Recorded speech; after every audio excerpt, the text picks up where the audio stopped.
Bore da a chroeso i ALLSORTS, ein gwasanaeth bob oed. Welcome to All Sorts, our all-age service.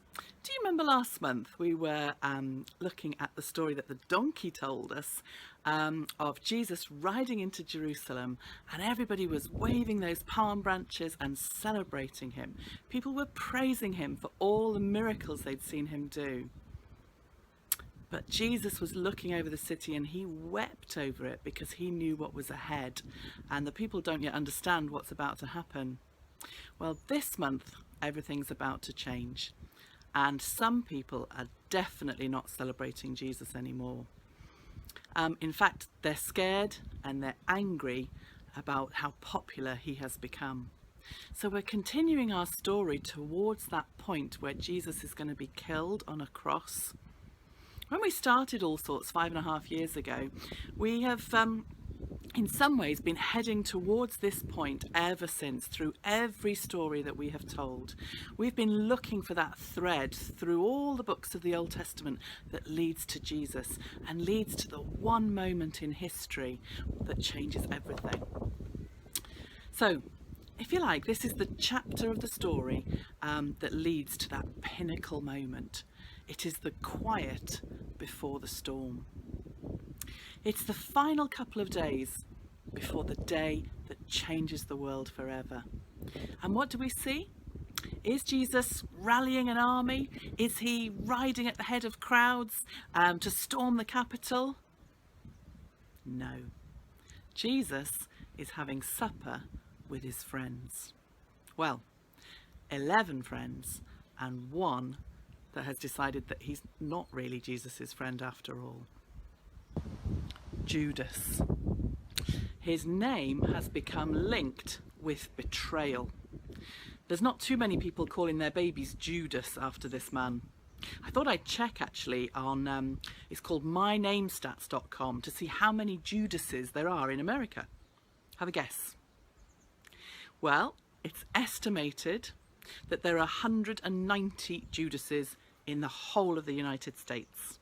It is the 25,549th most popular name, with 0.06 people called Judas for every 100,000 in the population. Just for comparison, I checked my name, I checked Alison.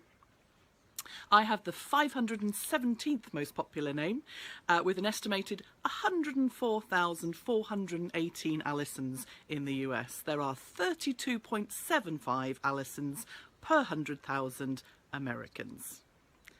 And in case you're wondering what the most popular name is in America, have a guess? It's not Donald. John.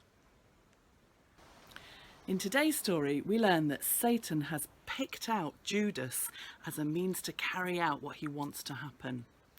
The Pharisees and the teachers of the law have finally had enough of Jesus and all the things that he's been teaching, and they want to get rid of him.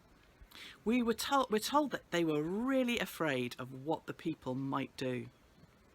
But we're also told that Judas is the one to approach them with a plan to betray Jesus.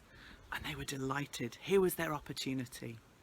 And they agree to pay Judas for giving them the opportunity to arrest Jesus when there isn't a crowd around him that could riot. But the thing is, Jesus knows Judas. He knows his heart. He knows exactly what he has planned. And Jesus is going to allow it because his Father God has planned this from the beginning of time. And Jesus has known his destiny the whole time. So we reach the point in the story where it comes to the festival of Passover in late March or early April. And today our stories are illustrated by Lego people.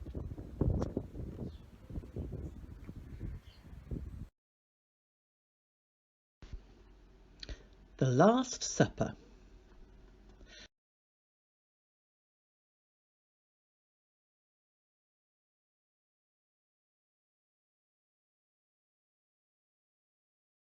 At this time, the Jewish people were celebrating a festival called Passover that had been celebrated since the time of Moses, when God brought his people out of Egypt. So Jesus was going to Jerusalem to celebrate. The disciples asked Jesus where he wanted to eat the Passover meal that night. Jesus said, "As you go into the city, a man carrying a jar of water will meet you. Follow him. At the house he enters, say to the owner, 'The teacher asks, where is the guest room where I can eat the Passover meal with my disciples?' He will take you upstairs to a large room that's already set up. That is where you should prepare our meal." The disciples found everything to be just as Jesus said. Later that evening, Jesus arrived with the 12 disciples. They sat down to eat, and Jesus said that he was happy to be with everyone. As they were eating, Jesus took some bread and blessed it and said, "Take it, for this is my body, which is given for you." Jesus told them to do this to help remember him. Then he took a cup of wine and gave thanks to God for it, and he said to his disciples, "This is my blood. It is poured out as a sacrifice to forgive the sins of many." Then Jesus became troubled in his spirit and said, "One of you eating with me here will betray me." He told them that things were supposed to happen this way, but that great sadness would await the one who betrays him. The disciples were very upset and asked, "Am I the one? Who is he talking about?" Judas asked Jesus, "Am I the one?" and Jesus said, "You have said it." One of the disciples asked Jesus, "Lord, who is it?" Jesus said, "It was the one who he would give the bread to when he had dipped it in this dish." So he dipped it in, and he gave the bread to Judas. And Satan entered Judas. And Jesus said, "Hurry and do what you're going to do." None of the others at the table knew what Jesus meant, so Judas left at once into the night to betray Jesus. Then Jesus comforted and encouraged the others at the table. He promised them that they would have a helper come when Jesus was gone. And they all sang a song to God together.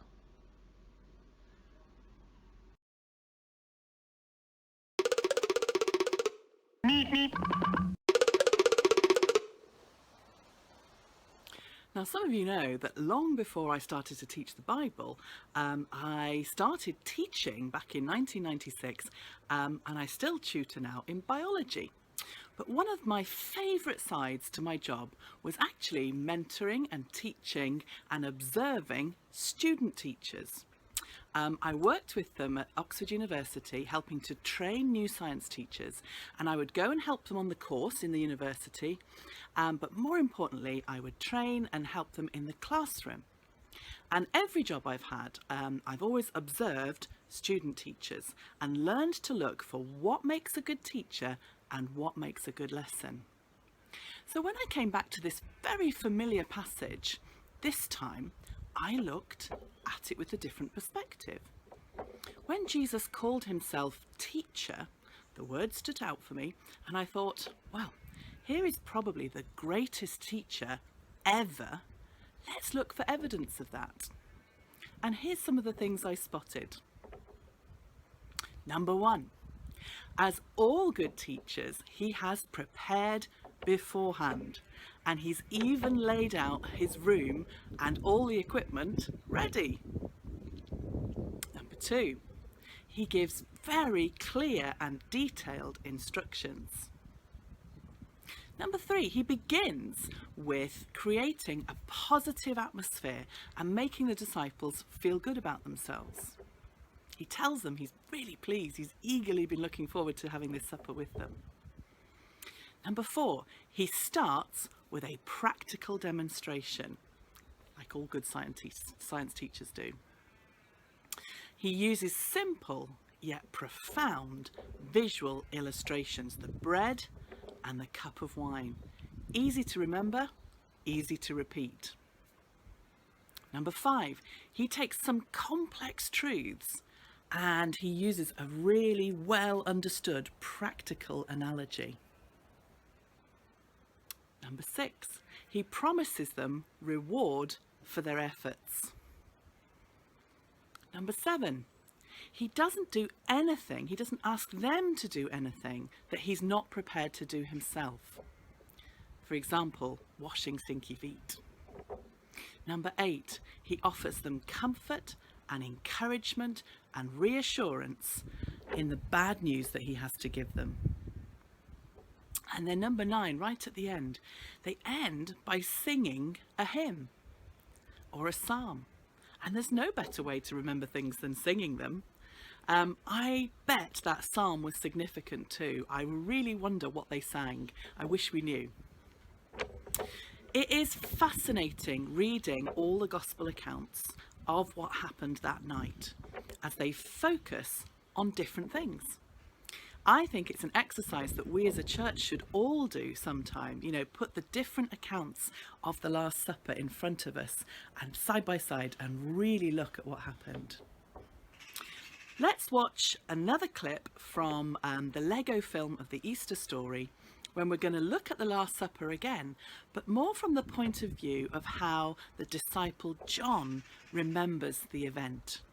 One of Jesus's closest friends, he was the one who leant back on Jesus to ask him, "Who is it, Lord? Who's going to betray you?" What I want you to do this time is try and notice all of the instructions that Jesus gives them. What does he tell his disciples to do? Remember that? What does he tell his disciples to do? Let's watch the film.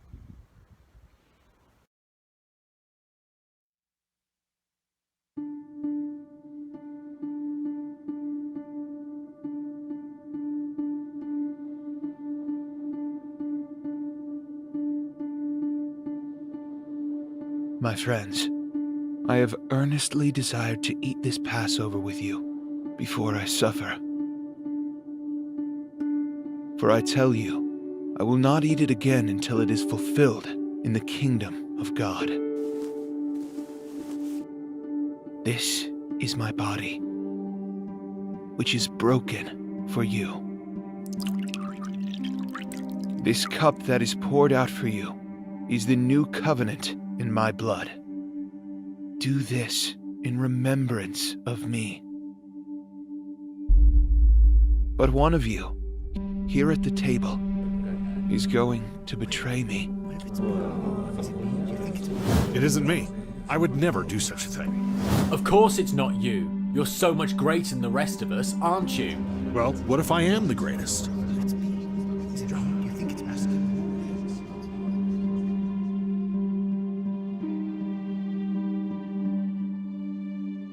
Look.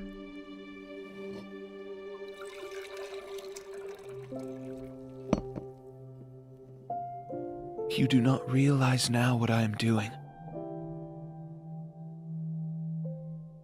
But later, you will understand. No. No, Lord. You can't wash my feet. This is servant's work. You're the master. Unless I wash your feet, you have no part in me.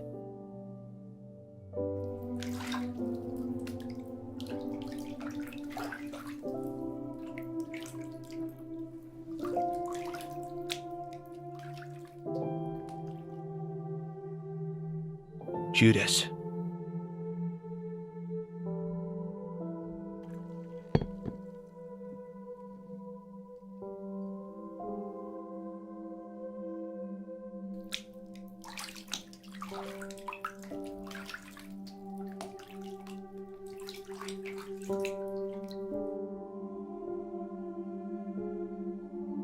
What you are about to do quickly.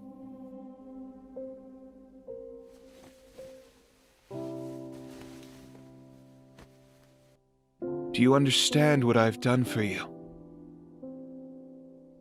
You call me teacher and Lord, and rightly so, for that is what I am. But now that I, your Lord and teacher, have washed your feet, you also should wash one another's feet. I will be with you only a little longer. Lord, where are you going? Simon, you can't come where I'm going, but you will follow later. But why can't I follow you now? I will lay down my life for you. Will you really lay down your life for me? Before the rooster crows this morning, you will have denied me 3 times. But I have prayed for you. My children, I'm giving you a new commandment. Love one another in the same way I have loved you. Then everyone will know that you are my disciples. Come, let us all go to the garden.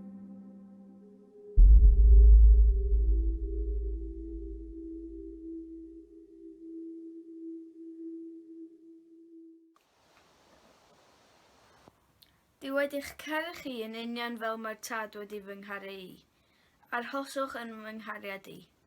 As the Father has loved me, so I have loved you. Now remain in my love. Byddwch yn aros yn fy nghariad i drwy neu beth dwi'n ein ddweud, fel dwi wedi bod yn ifydd i'n tad ac wedi aros yn ei gariad e. If you keep my commands, you will remain in my love, just as I've kept my Father's commands and remain in his love. Dwi wedi dweud y pethau yma mwyn i chi rannu fy llawenydd i. Byddwch chi'n wirioneddol hapus.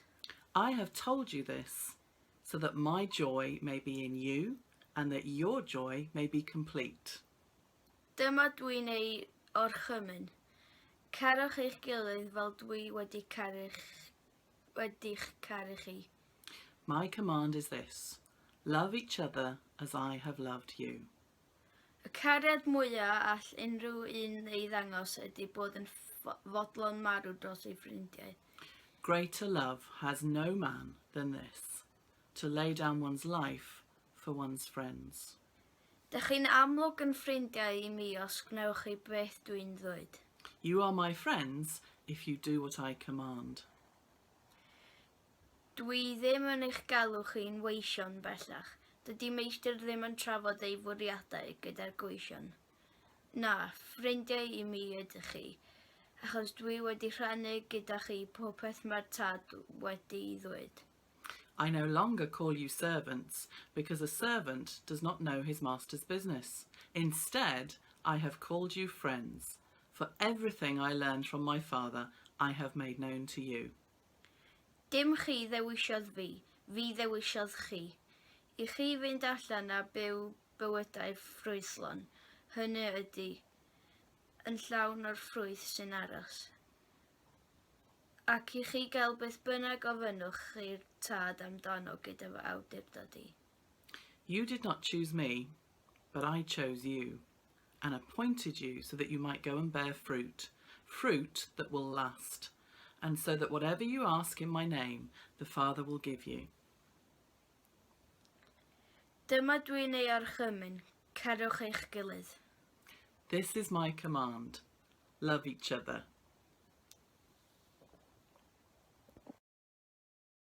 Here we go.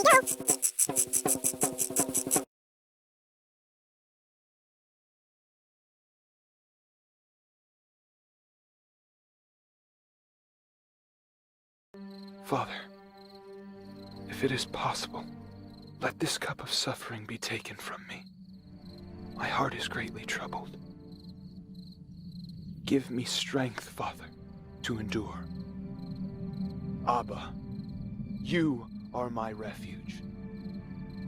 You alone are my strength. Father, I put my trust in you. I know that you love me and that your will is good. Let not my will, but your will be done.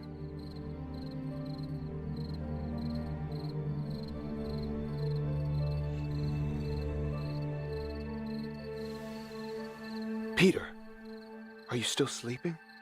The hour has come, and my betrayer is here.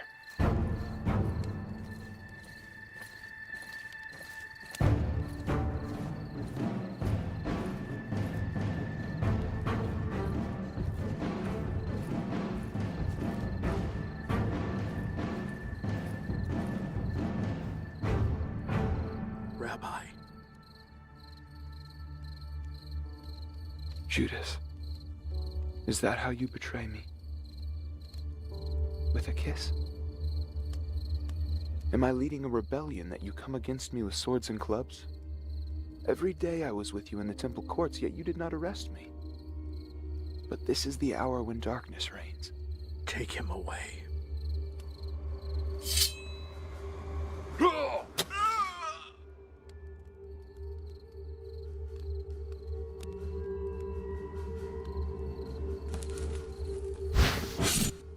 Peter, put down your sword.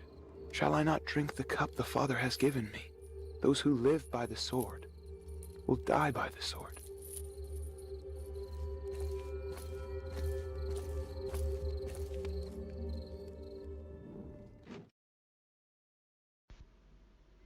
And you'll have to wait until next month to find out what happens after Jesus is arrested. Sadly for Judas, things did not end well when he decided to betray Jesus. When Jesus is then condemned to death, Judas suddenly realises what he has done, and he tries to take the 30 silver coins back to the chief priests. "I've sinned," he said. "I've betrayed innocent blood."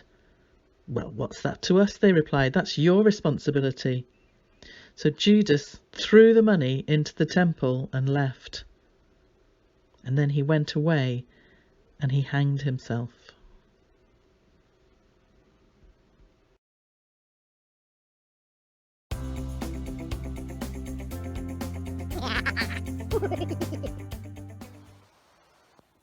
Dad Dduw, helpa ni i gyd i ddilyn y cyfarwyddiadau rwy ti wedi rhoi i dy ddisgyblion. Helpa ni i garu ein gilydd. Diolch dy fod ti'n ei galw ni'n ffrindiau, a diolch dy fod ti wedi anfon dy ysbryd glân i'n helpu. Amen.